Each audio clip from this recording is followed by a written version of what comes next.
Test, test. Yeah, perfect. Okay, so we are restarting. Please find your seat. If you know we don't need to defrag yet, later in the day we might start defragging you. If you also could quiet down a little bit, because up here it's really, really loud. Just as the people who are still talking? Okay. Anyway, they're going to stop talking in a bit. So, I teased it just a few minutes ago. Now you're going to see the real thing. We have Björn Rabenstein talking about native histograms. Thank you.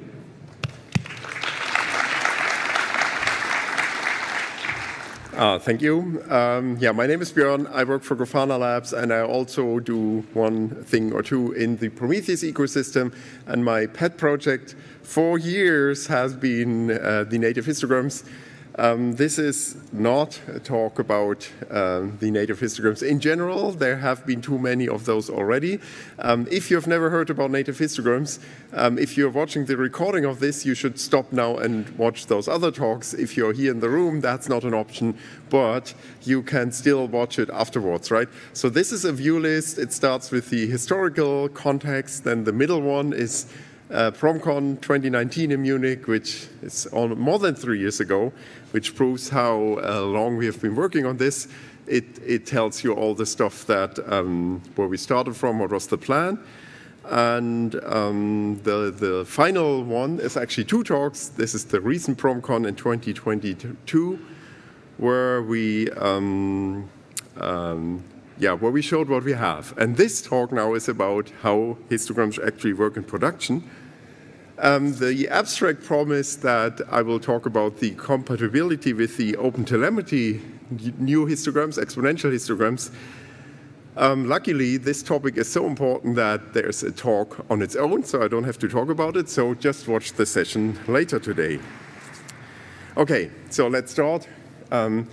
Native histograms are still experimental, so this is the first production pro tip. You need a feature flag to enable them.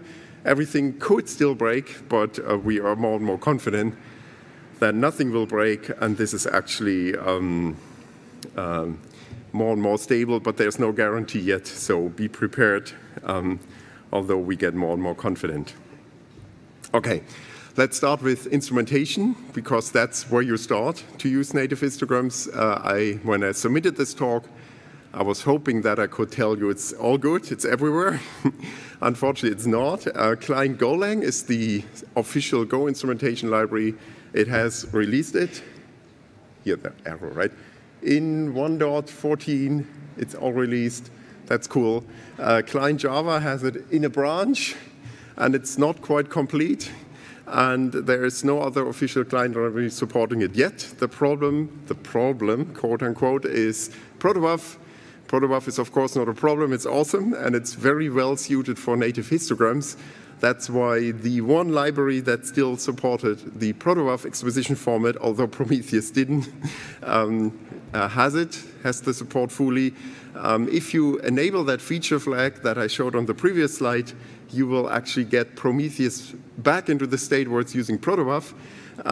Now we are not planning to add protobuf to all the instrumentation libraries. We are doing the opposite. We will create a text representation of native histograms eventually, which might not be as efficient, but it will work, but not quite there yet. That's why you don't see the support in all the other client libraries yet. So you have to wait a bit. You can also go down the OpenTelemetry path, but this is the other talk. Okay, this is this is a slide from yet another talk that wasn't even on that view list, which is KubeCon 22 EU, but it was online, so not really EU. In this talk, I formulated wishes, what we want from the native histograms, and the yellow wishes, that was the conclusion. They are all fulfilled by design, and now that the native histograms are there, they are indeed all fulfilled. But the open question back then was the orange wish. I want all of that at a lower cost than current histograms, so that I can finally partition histograms at will, right? That was the wish back then that we had to see if it will come true. And essentially, this talk is about checking out if the wish has come true. Partitioning of histograms, the old classic histograms, was kind of what nobody wanted to do because the histograms were so expensive that you don't want to add labels to them in addition and multiply the problems, right? And now we want to see if this works with the native histograms. Comparisons are kind of almost impossible because it is kind of missing the point if you reconstruct the exact use case of a classic histogram with native histograms, because then all the yellow wishes aren't fulfilled. And if you use native histograms and fulfill all the yellow wishes, then if you want to do the same with classic histograms, everything blows up immediately because the classic histograms are too expensive. So I went down a more pragmatic path. I took this more or less popular framework from VFERX Common, which has a really expensive classic histogram in it, and modeled the same case with native histograms. I don't know if you know that. At Grafana Labs, we are using this kind of as the plumbing for some of our microservices, and our pet will be the so-called cloud backend gateway, which we use to, whatever, route request to the actual backends. And the histogram in there is configured in that way. This is the classic histogram. It has a humongous amount of buckets, 14 buckets, and it has a humongous amount of labels, which you usually don't do. It's partitions by, so it's instrumented in HTTP server, it partitions by method root and status code, and WS probably means WebSocket. I don't know, Brian nods. It's ever true, or it's only ever true or false. So this is a lot of labels, and it's a lot of buckets, and this is as far as you can take classic histograms, and it's already a very expensive histogram vector, right? The terminology in Klein Golang is vec. With all those effort, you still get, where's my pointer here? You still get only a, you cap your relative error if you want to estimate quantiles from these histograms at 42.9%, which is already a very favorable calculation. You can ask me after this talk for the math behind it. I mean, you grow every bucket by a factor of 2 or 2.5. It's kind of obvious that the error of quantiles that you estimate from it is kind of high. Also, it only works if you're within the range, which is from 5 milliseconds to 100 seconds. That's a pretty big range, but if you happen to have like even slower or faster requests, then you still don't get this guarantee, right? So for all the effort you have paid here, it's not a very good result. With native histograms, this is what you do to add them. You add this native histogram bucket factor. That's the one thing you have to configure. We essentially say, I want a native histogram with a 10% bucket-to-bucket growth. In reality, it's 1.09. That's the math behind native histograms, which is explained in the other talks. 2 to the power of 2 to the power of -3, if you want it really precisely. And the other two configuration settings here are to limit the number of populated buckets. So one of the main ideas in native histograms is that only populated buckets inflict a cost. But you still might get a lot, an infinite number, in fact.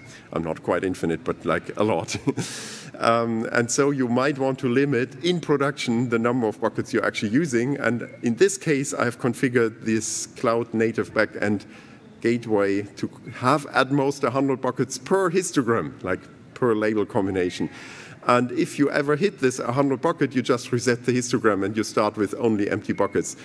That's fine, as you can see in all the other talks, if it doesn't happen too often. And this is the other limit here. If you want to reset it, don't reset it more than once per hour. And this is the last resort. If you have to reset it more than once per hour, you start to degrade the resolution, which is something we don't want, but we'll see how this works out in practice. Okay, so I deployed this. I deployed this to a real cloud backend gateway in our production environment. And now I can do actual questions. How does this work in production? So the first question is, how much resources do we have to pay to additionally expose those native histograms? Because the way I configured it here, it still does both. And the scraper decides if it wants to see the classic histogram or the native histogram. So we have additional cost, of course, because we are exposing the native buckets as well. And here's the graph of like RSS and Go heap size. So you would think, obviously, This is the resource we have to pay in addition, right? Luckily, that's not the time I deployed this. The time I deployed this was here. So essentially, there's no visible resource increase. That's because this cloud backend gateway is actually doing real heavy lifting. So the telemetry stuff is not really taking as much resources that you could see any dent here, which is good, right? In a binary that is only doing metric serving, you would see a dent, but the good thing is compared to your actual production payload, this is still negligible. Okay, question 2. How often do those strategies kick in to limit the buckets? Because if we reset the histogram all the time, that would be not so good, but it would be even worse if you had to reduce the resolution all the time and don't get that high resolution, which is like gives you an order of magnitude better quantile estimations. This boils down to question 2.5, how many buckets are actually populated with the native histograms. Okay, so I set up 2 Prometheus to test this because on a production Prometheus that just scrapes everything, just a tiny bit is actually histograms. So to really see the effect, I set up a test Prometheus server that the one was just scraping classic histograms and the other one was scraping native histograms. And I also drop all the other metrics. I just keep this one super expensive histogram vector, which is in this case called Cortex duration seconds, which is because we used Cortex in the old days, and the metric is still called that way. In reality, this is routing Mimir queries. Mimir is a distributed thing that implements the Prometheus APIs. So this is very meta, right? We are using Prometheus to monitor something that implements the Prometheus API. But that's a pretty cool test case because Prometheus API is usually you run queries, and this has a broad distribution of latency, so we are stress testing the new histograms here. Okay, so classic histogram, it sees 964 histograms, and it monitors 15 of those backend gateways. So its per instance is about 60 histograms. These are the different label combinations. Every histogram has 14 buckets, as we have seen. There's an infinity bucket and there's count and sum. So every classic histogram creates 17 series. So we have 16,000 something series, which is, I mean, if it's the only thing your Prometheus server is doing, it's not bad, right? But for a single metric, that's a lot of series. If you just want to look at the buckets, it's times 15. For the native case, we let it scrape the same 964 histograms, and then it results in 964 series, because that's the other idea about native histograms, that every histogram is just one series. But of course, the samples there still have a lot of buckets, and this is now the core question: how many buckets will we see? We have seen we are at 10x accuracy, so we kind of, as the worst case, expect 10 times as many buckets. So something like 150,000 buckets. But how many buckets are really populated? Now you can all make a guess in your head. We see 20,000 or 21,000 populated buckets in reality. And that's cool, right? That's the thing I wanted to see. We are increasing the resolution by a factor of 10, and we are still only seeing about as many buckets as with the classic histograms, because the classic histograms have to account for every bucket, even if it's not populated. And you can see this. This is like the wall of text representation of native histograms that we have in Prometheus in the UI. There will be nicer graphical representations in the future. But that's what you see. This is like a typical busy histogram. If you like read the fine print, it's like a 200 HTTP status code. It's a very typical endpoint. So this has seen a lot of observations and has seen a lot of different latencies. So it has 96 populated pockets, which is very close to the limit of 100. Well, this one here is something like an exotic endpoint that is almost never hit. It has only seen one observations. With classic histograms, it would trigger all the 17 series. This does just trigger one series, which is also really cheap to handle. And there's where we get all the leverage from, right? And this is interesting here. This is like a 404 status code. And for 404s, I expect a more narrow distribution of latencies, because you just serve the 404, right? Nothing found, and it's not like different payloads and everything. And indeed, although this has like comparable number of observation, it has way fewer buckets because the distribution is narrower, more narrow. So we also save on buckets because we only represent populated buckets. So this works out really nicely. The question is, how often do we have to reset? Because this one busy histogram was reaching the 100 limit, right?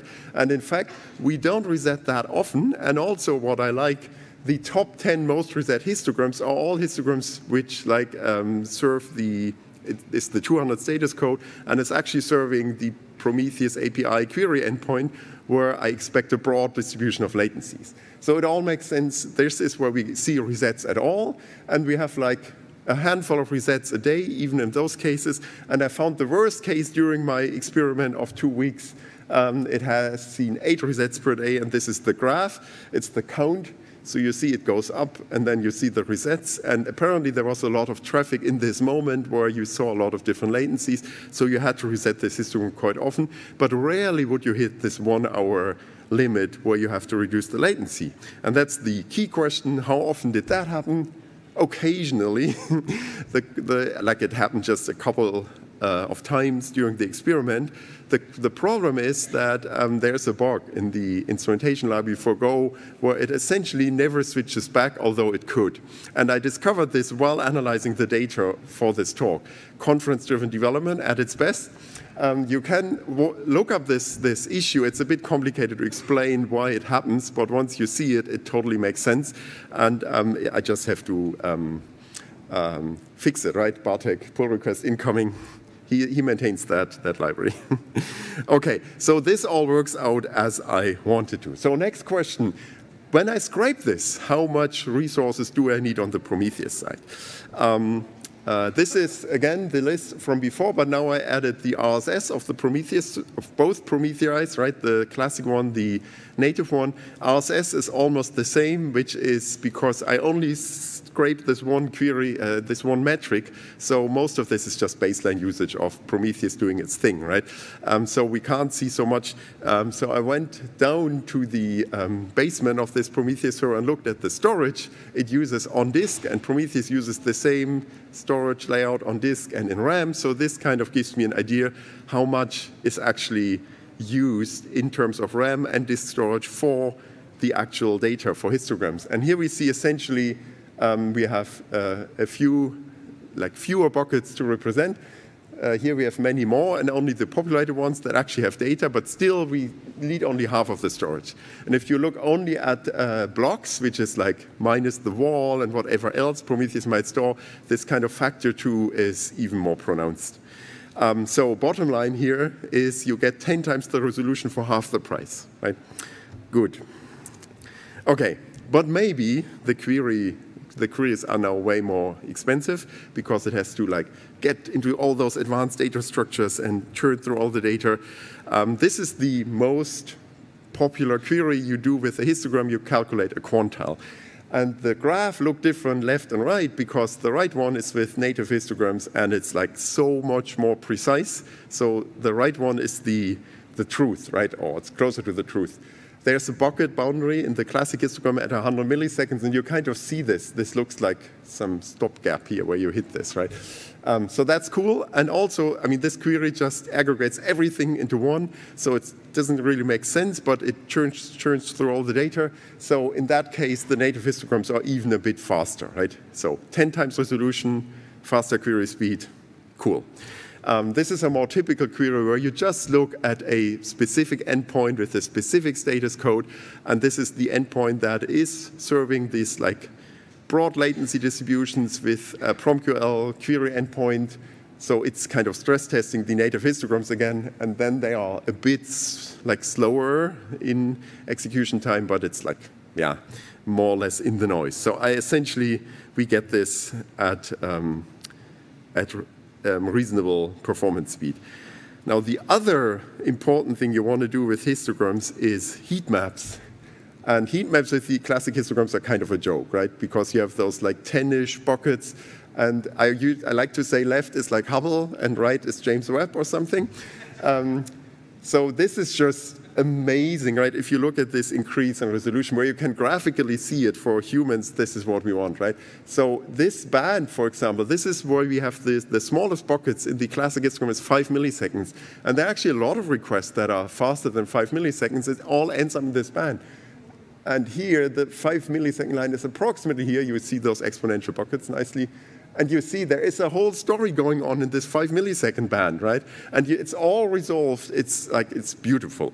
To be fair, this is a very long query, right? It's a heat map over the whole experiment duration of 15 days, and it's aggregating all the 2x queries. So it takes a long time. In practice, you probably want a recording rule, and it takes like twice as long for the native histograms. But this is really heavy lifting, right? And you get a lot of reward.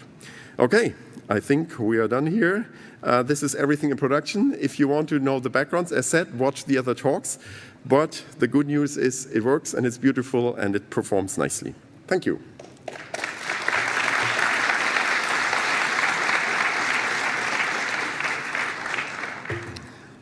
Test.